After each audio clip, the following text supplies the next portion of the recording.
Diamond alipopanda kwenye stage akasema nishasalitiwa na jeshi kashindwa kunipindua. Maana yake nini? Anatengeneza mashabiki zake wanione mimi ni adui. Sio, umeelewa? Na hicho ndio kitu pekee ambacho alikuwa anatumia hata kwa wasanii wengine wote ambao wamegombana. Yaani kwamba okay, kwa karma za Mwenyezi Mungu amembariki Diamond kwa miaka mingi sana kuwa na mashabiki. Na mashabiki wanapopenda muziki wako wanakuamini, yani ukisema chochote wanakuamini.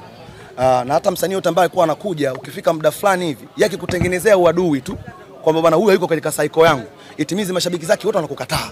Wakikukataa wewe unakuwa na fan base yako ile ndogo. Mdogo ukiwa na moyo ku give up unafanya nini? Unapotea. Sio, umeelewa?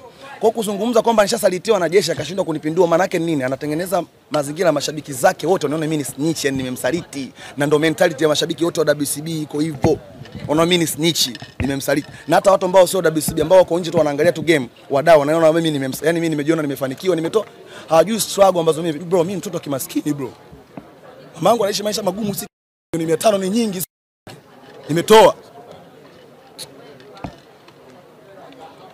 Sio, umeelewa?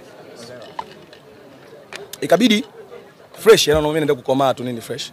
Ya CRB wanasubiri termination contract, nishatoa hiyo hela. Kaambia ongeza milioni 100.